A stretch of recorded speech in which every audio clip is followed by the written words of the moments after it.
What's going on, everybody? I figured I'd do a live tonight. A lot of shit been going on in my world, not to mention what's going on in our world, but that's not what tonight is about.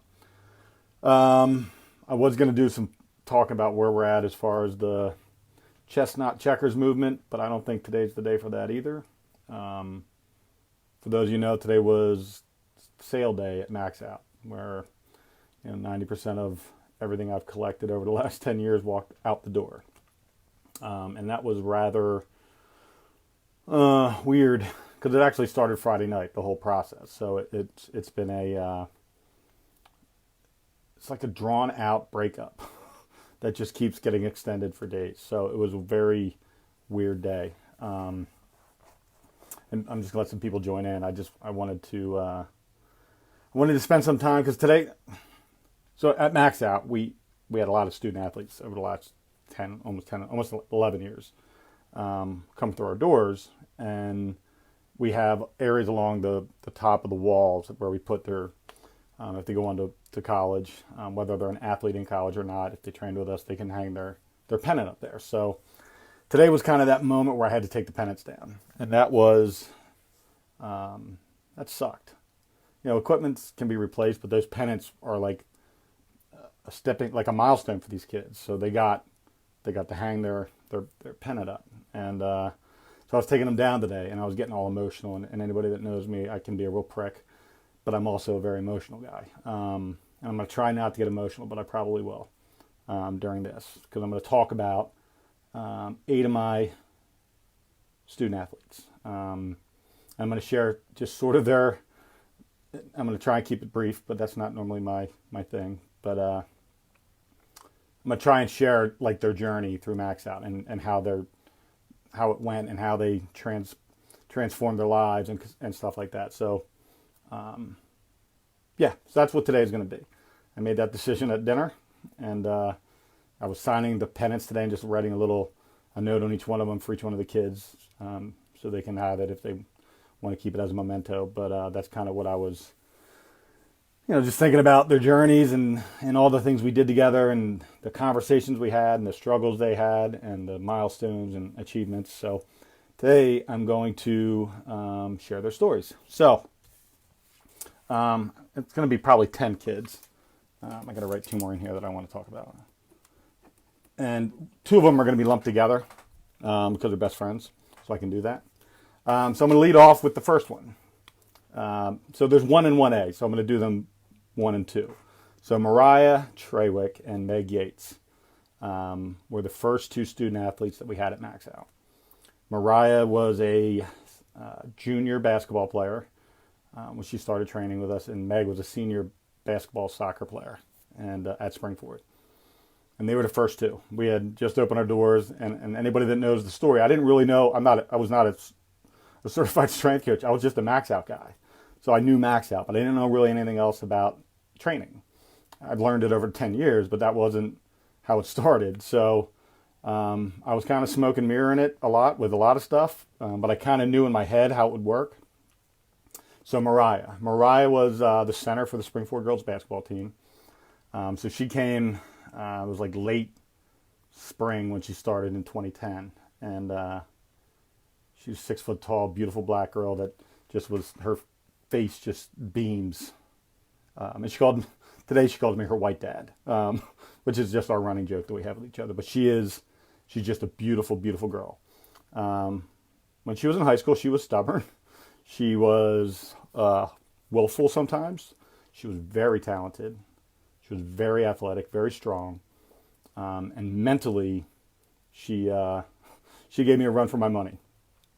And the first few months, like I said, I was trying to figure out how to do Maxout and how to be a strength coach without hurting anybody. And we learned a lot together. And we trained all summer long. And then the fall came over senior year. And Springford had always been a good basketball team, but they hadn't been a great basketball team yet.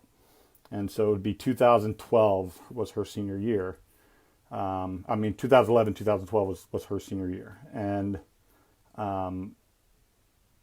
she struggled a little bit with leadership because she didn't quite know how to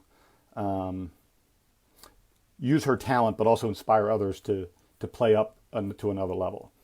And it took a lot of crying, a lot of yelling, a lot of back and forth with each other, a lot of battles, a lot of hugs, to get us to the point where we had that complicit trust. And she was the first person, mind you, she was my first student athlete. So everything I was doing as a strength coach, I was learning on the fly.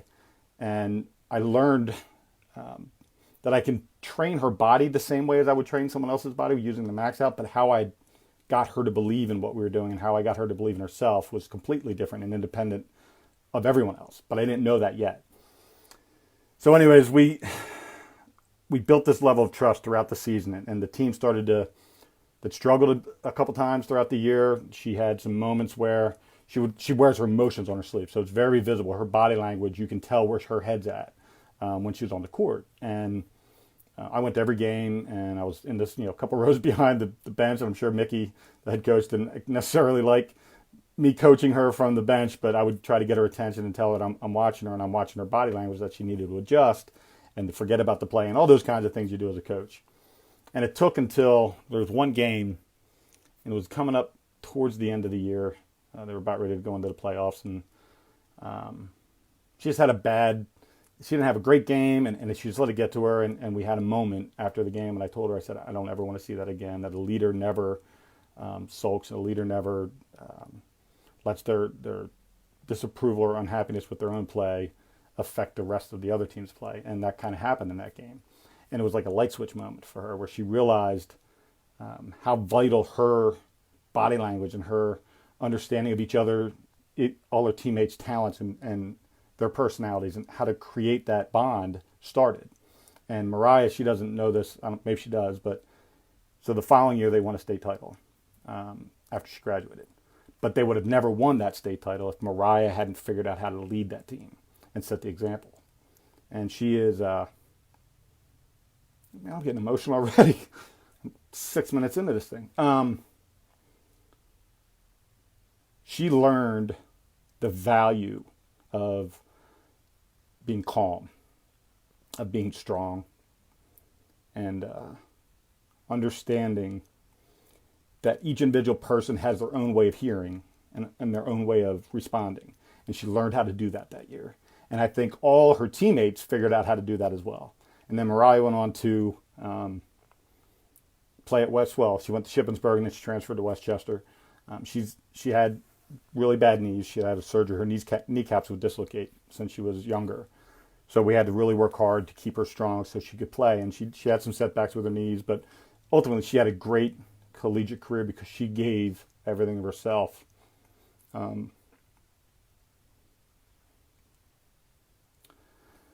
She gave everything of herself to her team.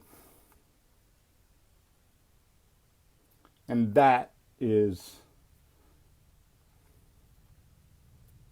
above all else, the greatest thing she ever accomplished. Woo! All right. Today, she is married. She's about to have her first child. Her and her husband, Tom. And they live in Phoenixville, and she's got a great job. And it was great to watch her get married and just be part of that. And just an amazing, amazing, amazing, amazing person. And if it wasn't for her, none of the other kids would have followed. So, she's the GOAT. Always will be. All right. I got that one out of the way first because that was going to be the hardest. Meg Yates. Her sister just popped on, so hey, Jess. Meg is the opposite of Mariah in that she is, I call her their cyborg. She is, she was the perfect athlete in the fact that she was mentally just an assassin, and physically just there was nothing I could do to break her. Like I tried everything I could to get her to just quit, and she wouldn't.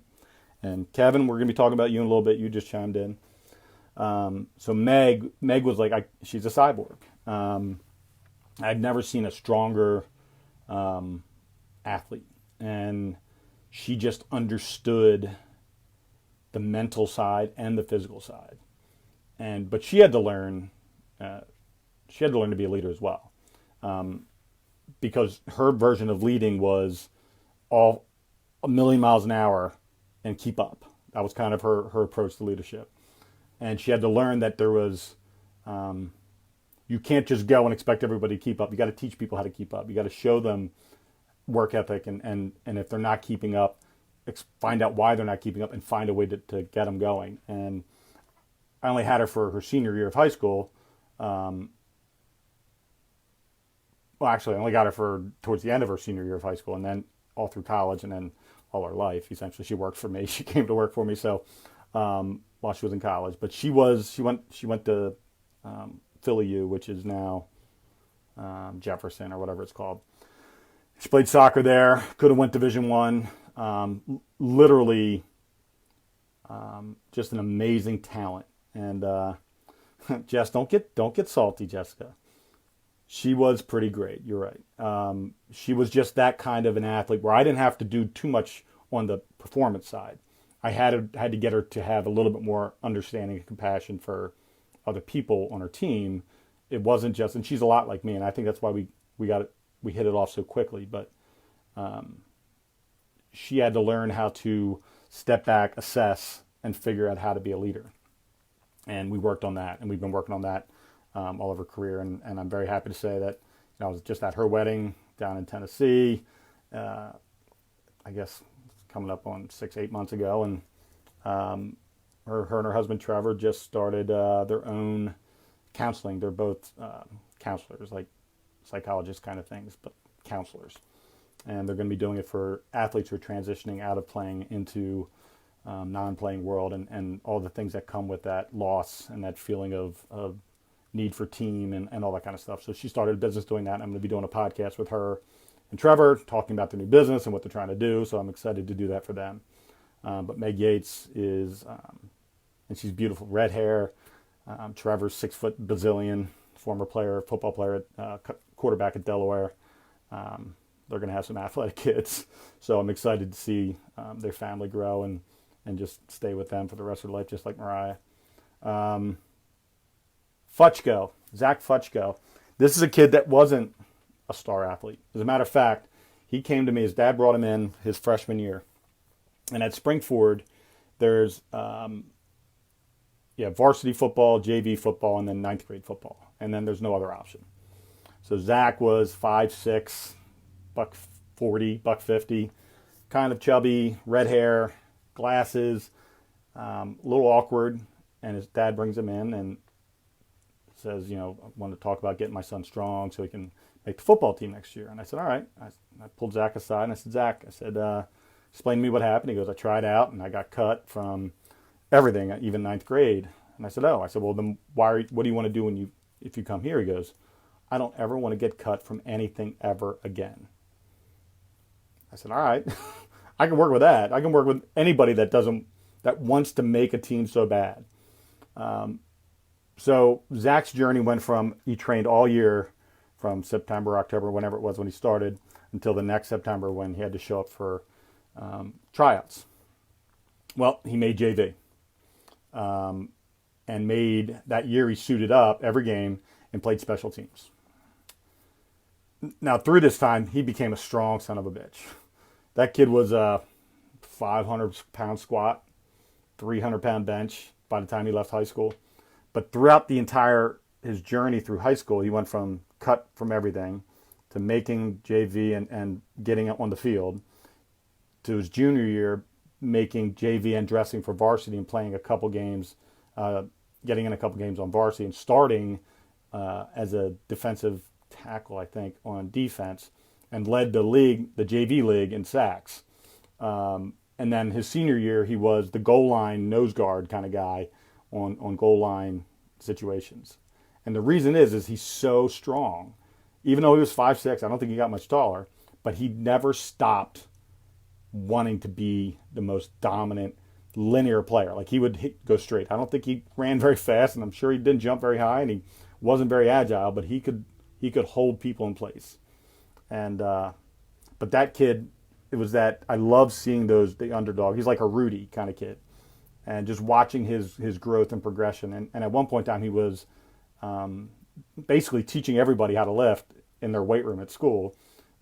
We don't squat with shoes on, we squat bare feet, and he would squat barefoot. And they're like, why? He goes, because he can have all points of contact, and the central nervous system works better when he can feel the floor and whatever. So he was teaching all these things, and I was getting feedback from players that weren't coming to me. They were like, Zach Futchko said he learned how to squat from you guys, and man, he's taught everybody how to do everything. So he became a teacher, he became a coach while he was trying to become a player on the field. So I just love Zach Futchko. And he went on to play club rugby at Penn State and had a blast, and now he's just a great adult kicking ass.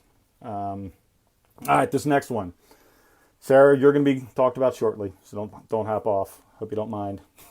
I'll keep all the not so Sarah moments secret. But Stipa, Sammy Stipa.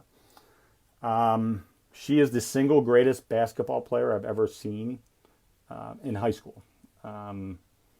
Not because she was the tallest or the fastest or the most athletic. She was the most desired. Like, her desire to be great was just phenomenal. She was the point guard for Springford. Started all 4 years, I believe. She came to me. Her dad's one of the principals at Perk Valley High School, and he was a big lifter, and he brought her in. He said, she's not listening to me anymore. Maybe she'll listen to somebody like you. So she started coming in, and I can understand why he stopped coaching her in lifting, because she didn't like to lift. And we battled daily. I mean, so much so I kicked her out. I told her to go home. I said, you call your dad, come get you, we're done. That happened a dozen times.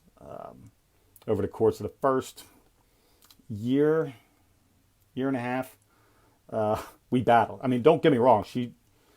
Certain things she worked her ass off on, but she just hated the lift. And she really hated lifting her upper body. Lower body, she'd do it, whatever I asked. Upper body, she wouldn't.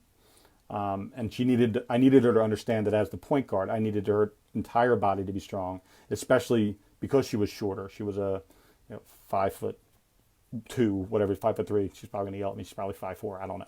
But she needed to be stronger, so when she would go in, she drove the basket a lot, and I didn't want her to get stopped, so she could get her shot off.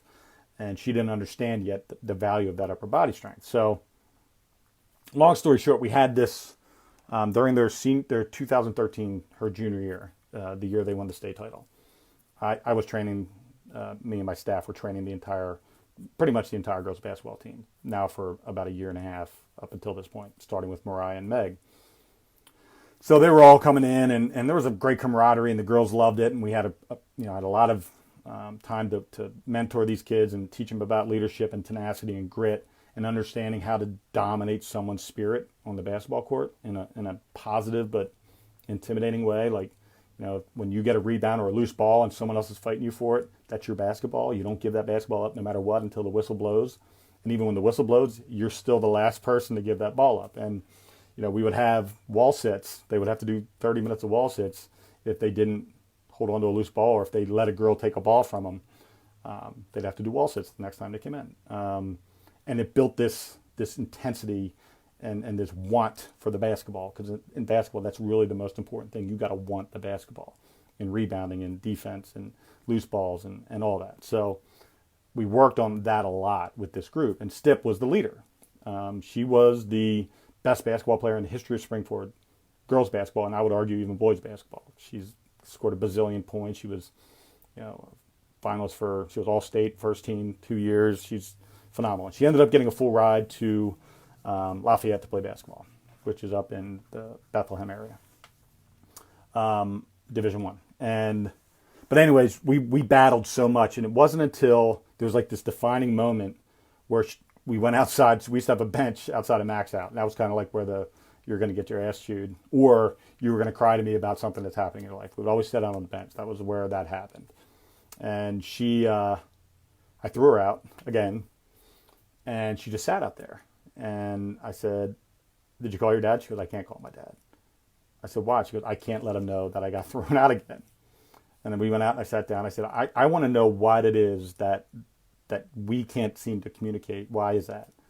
And she shared with me some thoughts and some feelings that she had, and it really opened my eyes. And I said, all I want for you is to be your very best and to be in control of that. Like, this is all about how do you control your outcomes and how do you dictate your own success path.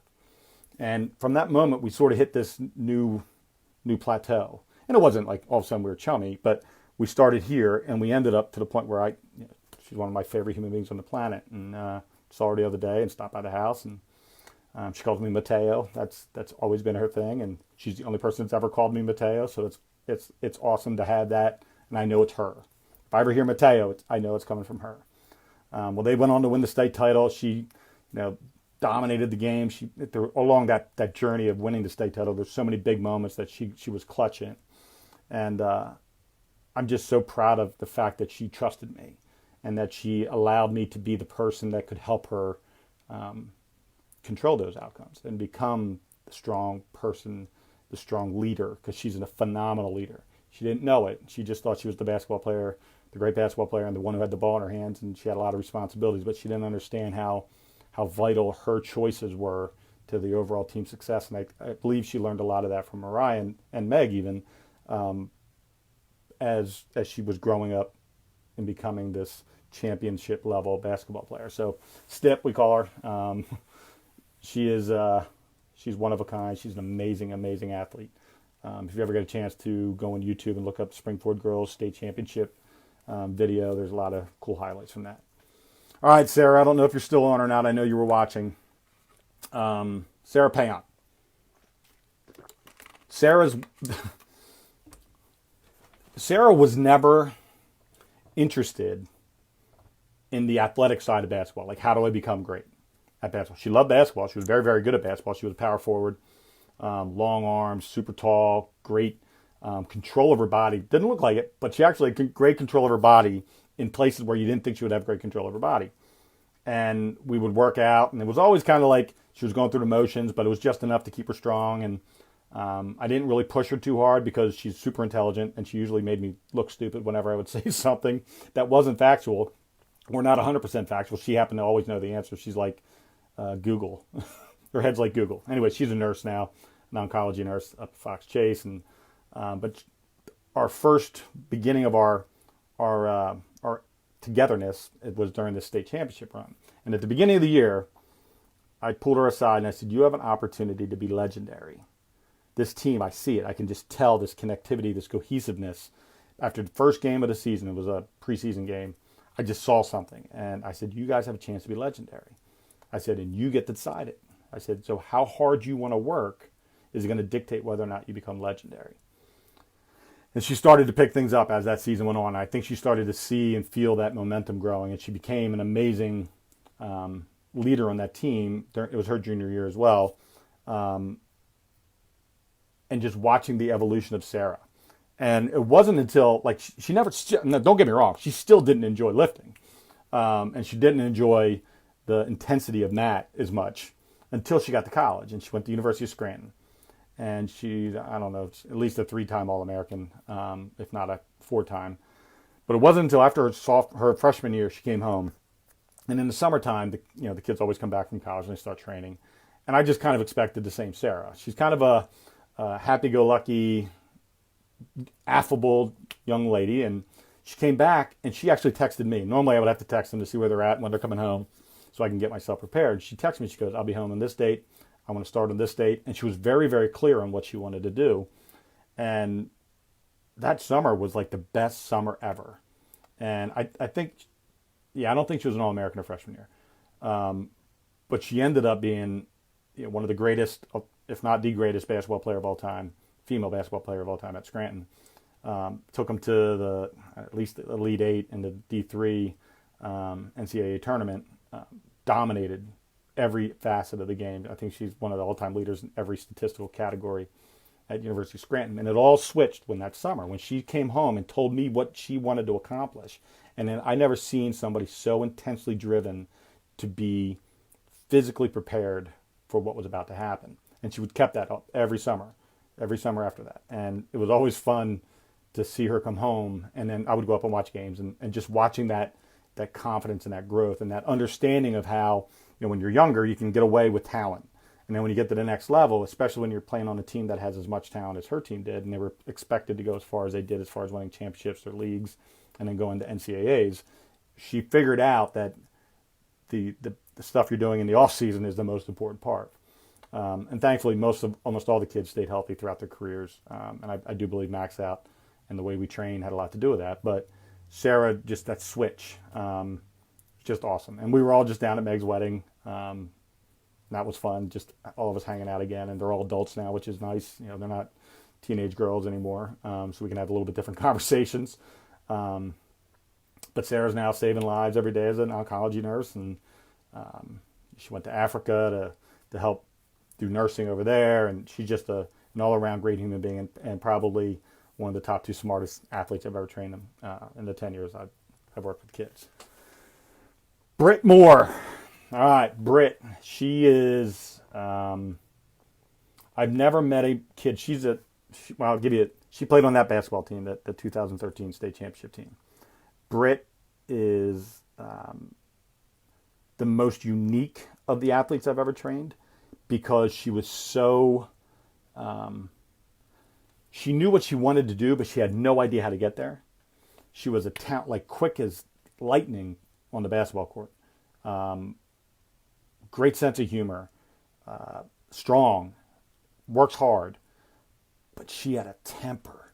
My God, did this kid have a temper. She played with an edge that I've never seen on any girl basketball player or any girl athlete ever. I was always afraid she might be packing a knife or something. She was legit intense, and her attitude was just insane. And I had to temper that because it would take her off course. Like she would be so locked in and then have a moment happen, and that would the trains would come off the tracks. And we had to work on that. We had to work on getting her to be able to forget and move on. And then use that pent-up anger and energy or whatever it was that was inside of her that was boiling over into the next play instead of worrying about the play before. And once we figured that out, she was an assassin. Like Meg was a cyborg. Meg was more like Jason Bourne. Britt was like straight up thug life assassin. And it was just, there was no one else on the team like her. And she went on, they won the state title. The next year she played great again. They went to state finals. They didn't win. And then she went to go play college, and it never really materialized with basketball in college because she didn't really want to play basketball in college, I don't think that was really her goal. She wanted to work with dolphins, work with sea animals. That's all she wanted to do. And she was going to school up in Pennsylvania where there's really not dolphins, right? Well, she ended up going down to Eckerd College in Florida and found a home down there and has stayed down there since. She works in a dolphin preserve kind of thing where they work with people with emotional issues and PTSD and families that like support, and they get in with the dolphins and teach them how to interact with the dolphins, and there's some therapeutic stuff to it. But that's her. Like she knew what she wanted to do from the get-go. She just didn't know how to get there. And once she figured out how to get there, she's dominating her. She's the best dolphin trainer ever, as far as I know. I don't know many other dolphin trainers, but I can tell you that Britt Moore is probably the best one in Florida right now. So I'm just hoping that she gets to a place where she can go and really grow from this and just enjoy the part of. And Britt's that one girl that, like, she came home one day, and this is just an example. She was home from Florida visiting her family, and her and her mom stopped by my house, and she got out, and she was wearing, the shorts, the like spandex kind of shorts that they wear under their basketball shorts. She was wearing them as like shorts. And I said, Britt, what are you wearing? She goes, shorts? I'm like, those aren't shorts. Those are undershort shorts. She goes, oh, does that mean I couldn't wear them to a bar? And I'm like, I wouldn't even wear them out in public. She goes, I wore them to a bar the other night. So that's Britt. She's such a carefree, loving, all-in type kid. And I keep saying kid, but she's not a kid anymore. But she'll always be a kid to me. But she's just an amazing, she's just so different from everyone else that I've trained. Just an amazing kid. Just awesome. All right, Big Mike Nowak. So Mike came to me his junior year. His dad brought him in. Mike was an offensive lineman at Owen J. Roberts. Moved out from Philly. Mom and dad bought a house out in the suburbs. And he was playing football at O&J, and he wanted to go to the next level. He was a big guy, but he hadn't figured out how to really be strong yet. And over the course of a year, maybe a little over a year, we trained hard, and he was getting after it. And he's just a really solid guy. Like, you could just tell his heart and mind were completely understanding who he was. Just a really good guy. That's just how he was. Unfortunately, his dad was killed in a tragic accident on his workplace down in the docks in Philadelphia. I don't know if it was in Philly or the Jersey side, but tragic accident. And Mike was left without a dad. And that hurt me because I know how much he loved his dad, and I know how tight and close they were. His dad would come and watch him train, and everything was about Mike and football. And his older brother was playing football in college, Division II college, and Adam and his sister, and there was just a very close family with the father. So when his dad died, I know that hurt him, and it hurt Mike's mental state. And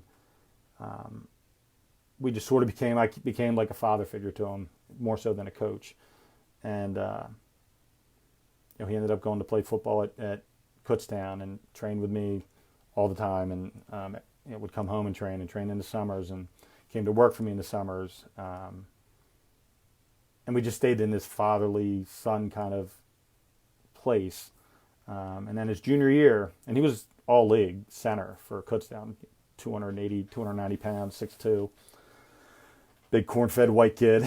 And he came to me and he said, I'm not going to play football this year. I said, what do you mean? Now, his dad was a Marine. His dad was an enlisted Marine. And Mike said, I'm going to enlist in the Marine Corps. I said, okay. I said, let's talk about it. So we laid it out. And I said, what are your pros and cons, and how does it all look? And he mapped out his plan for me. And I was like, dude, I don't have a single thing to say to your plan. Your plan is amazing. So what he's doing is he enlisted in the Marine Corps. He could have went OCS because he has a college degree, and I'm sure they would have took somebody like Mike. But he wanted to spend a year going from 280 pounds down to 200 pounds. And it wasn't something you can just do overnight. It's not just simply stop eating. It's a completely different way of living. He's always been the bigger guy, so he had to get himself into shape in a different way, more of a military-style training program. And he did. And then he went into the Marine Corps, and then he went Force Recon, which is like the Marine Corps Special Forces. And he's currently deployed right now, and we shoot him messages every once in a while just to get a check-in and make sure he's good. And he's always going to be my son.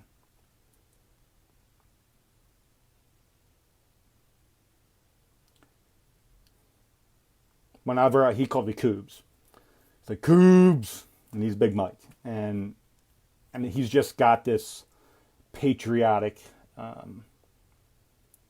he's who you want fighting for our country. He's that guy. He is that guy. So hopefully he ends up doing this enlistment, and then he's either going to become an officer, or he's going to choose a different type of service, either law enforcement or CIA or FBI or something like that. But Mike is he's a great patriot and a great young man, and very proud of him. All right. So I'm going to pair these two together because they're best friends. So Rye Moore, Britt, the one I was just talking about, her brother, and Kevin Lombardi. So Rye Moore was a hockey baseball player, more baseball than hockey. Kevin Lombardi is a legit 6'6" or whatever he is, hockey player. But they were best friends since they were little. And Rye played for Springford Ice Hockey, and Kevin played for Perk Valley, and they had this rivalry, but yet best friends. But they all worked out at Maxout. And they were both like baby giraffes. Joe, Rye's dad, is a lifelong baseball coach, worked in Philly stuff, and brilliant pitching. If you ever need pitching, if you need a pitching coach in the Springford area, Joe Moore's your guy. There isn't anybody I trust more than him. But he would tell me, he's like, listen, we got to get Rye faster. We got to get Rye to do this, ba-boom, ba-boom, ba-boom. I'm like, listen, I get it. I said, but Rye's not there yet. Like, his brain and body hadn't connected yet. And there isn't any amount of drills we can do that's going to change the outcome until those two things happen. And I would just tell him to be patient, be patient, be patient. And Rye would be like, man, when's it going to happen? When's it going to happen? And he'd work hard, and he was long and thin, never could put on weight, and he'd eat 5 billion calories and lose weight. But he had an ability to pitch, and he could put the ball just about anywhere he wanted to for most of his high school years. But he played on a team at Springford that was loaded with Division I talent.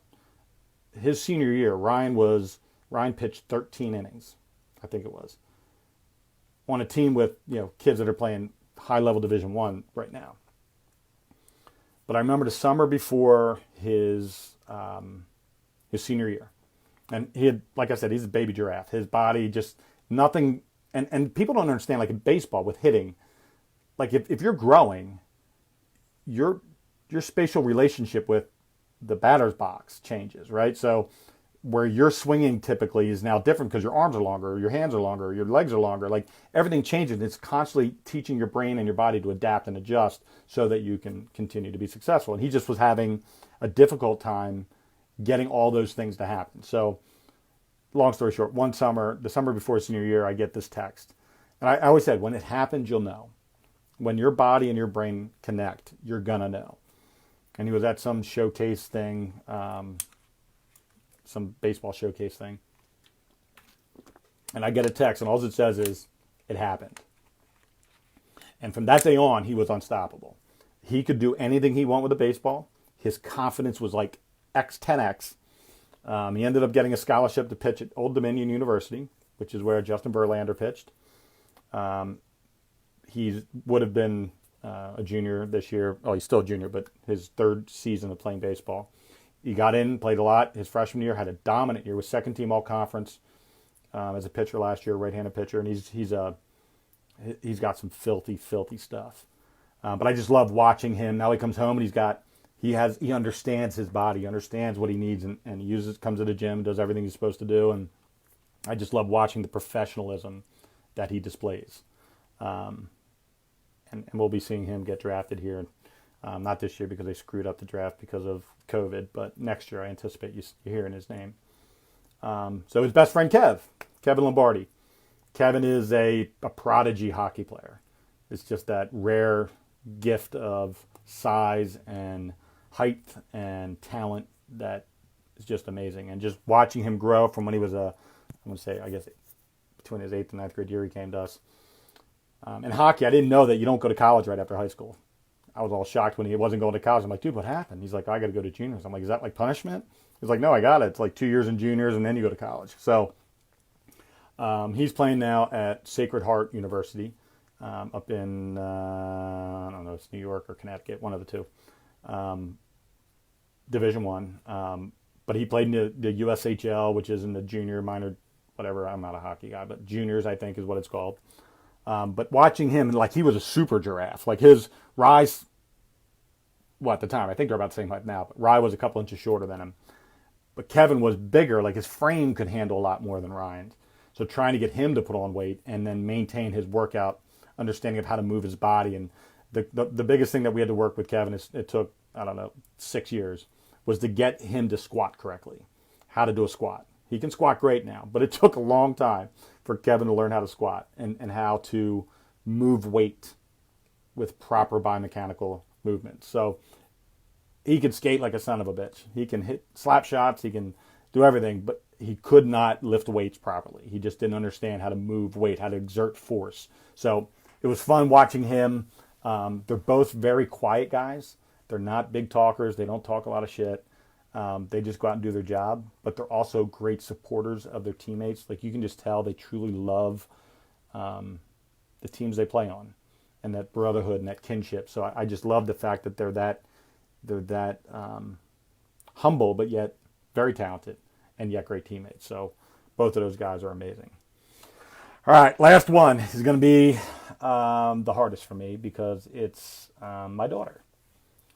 So my daughter was technically the first student athlete ever at Maxout. And first of all, I can't say enough great things about my kid. What she's accomplished in her life as an athlete is beyond anything her mother and I could have ever dreamed of. But her story is amazing because I didn't gift her with DNA. Like I'm a big guy and I can hold my own, but I don't have any one special athletic talent. or ability that I can say she got from me. And my wife, we're both physically, orthopedically, we're messes, my wife and I. So she didn't get that from us. So she was behind the eight ball from the beginning. But my daughter has been swimming since she was 7 or 8 years old. And she was always a very pretty swimmer, technically proficient. Swam with the same class of girl on her club team with 4 different Division I swimmers. And she was always the fifth wheel when it came to the coaching's attention from the coaches. And rightfully so. These girls were very, very talented when they were younger. And Becca was just always a very consistently beautiful swimmer. And everybody would say, oh, her stroke is beautiful. She's such a beautiful swimmer. The problem is she wasn't fast. And she didn't touch the wall before anyone else. Until she was 15 is when she touched the wall first in her life. Imagine swimming for 7 years and never, not even in a heat. So swimming at meets, they have heats. She never touched first in a heat, let alone first in a race overall, until she was 15 years old. And that's maybe not 15, it was probably close, almost 15 years old, her freshman year. And that was because she started training with me the summer before her freshman year, and we started to build some strength. And when she understood the value of that work that you do in the summer, how it pays off at the end of a swim year, she became like the light bulb went off. And she just wanted to train, and she understood how to access her muscles as she started to become a more proficiently effective swimmer. There was a turning point for us, though, for my daughter. So I worked with all these kids, and proudly, and I loved doing everything with them. But I didn't treat my daughter the same way I did them. I didn't give her the same coaching. She gets Matt all the time. She gets her dad all the time. I didn't have a specific plan for her because it's a whole different world when you're talking with somebody else's kid than your own kid. And one day the end of her sophomore year, I believe it was, she pulled me aside. She said, Dad, why don't you do the stuff you do with them with me? And I said, well, honey, it's because they're not my kid. And I can be their coach all the time. I don't have to transition in and out of anything. I'm just their coach. And I said, for you and I'm your dad, and it would be hard for us to do that. And she goes, well, I want that. I want you to teach me to be a leader, and I want you to teach me mental strength, and I want you to teach me all those things. I said, okay, well, here's the rule. If at any point in time Coach Matt is not the person you want, you've got to tell me. Because if I think things are good, we're going to go down the path that I think is the best for you. But if at any point in time you want Dad back, you got to tell me.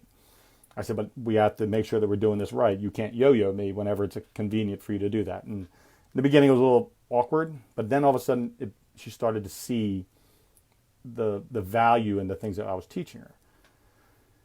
Long story short, my daughter went from having, a beautiful stroke and never winning anything to, making states twice, once her junior, once her senior year, and getting a scholarship to go swim at Bloomsburg University, and winning every award you could possibly win at Bloomsburg University. She's a 6-time All-American swimmer, 4-time NCAA academic All-American. She's was the top female athlete her junior year at the school. And I'm assuming she'll be that this year if they ever give out awards because of all this COVID stuff. But what I'm most proud of is the fact that my daughter is a leader.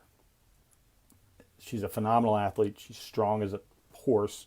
She trains nonstop. She knows her body. She knows the art of her swimming. She is a student of it. She absorbed everything that was ever given her from me, from her high school coaches to her college coaches, and she figured out everything. She's a problem solver. And she's comfortable in chaos, which is one of the things that I thrive on. And I'm so proud of the fact that my daughter asked me to be her coach. I don't swim. I'm a swim coach now because I've watched my daughter swim enough and I know everything about distance swimming that I could possibly think I could consume. But her asking me to be more than just her strength coach, because she saw, I'm not going to cry, she saw what was happening with those other kids and wanted to be part of that. She wanted that. And as a dad, I didn't know that that was even anything she would want. Like, that's not... I didn't think she wanted me to be that. And the fact that she asked me to be that, that's been our thing.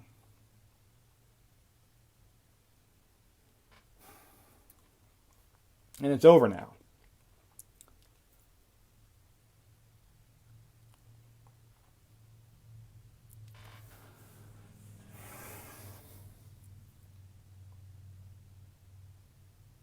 And it really hit me today when I was taking those penance down.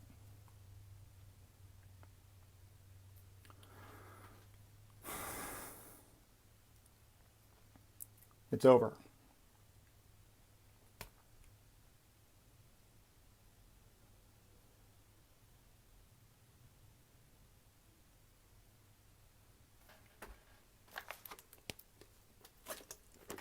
And that sucks.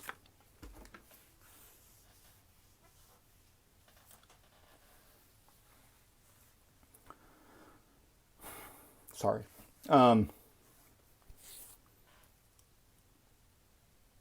That's the hard part. It's not, I'm not going to miss the business side of it. I'm not going to miss the client side, the bitching and moaning about pricing or availability or hours or equipment breaking or employees needing days off or vacations and trying to figure out how to cover stuff. I'm not going to miss any of that.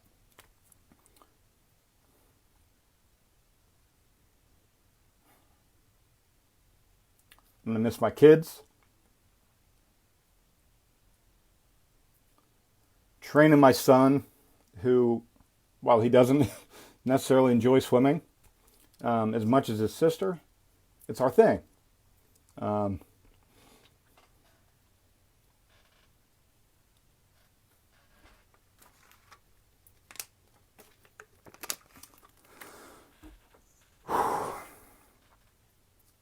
That sucks.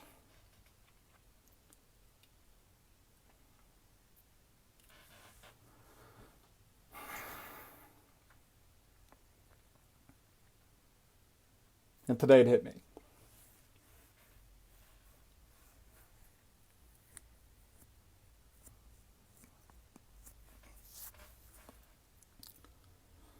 All right, that's it. That's all I got.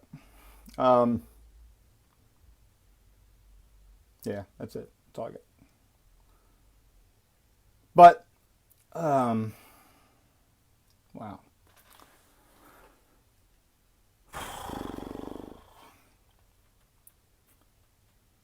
There's always a reason. So I have to believe that whatever's next,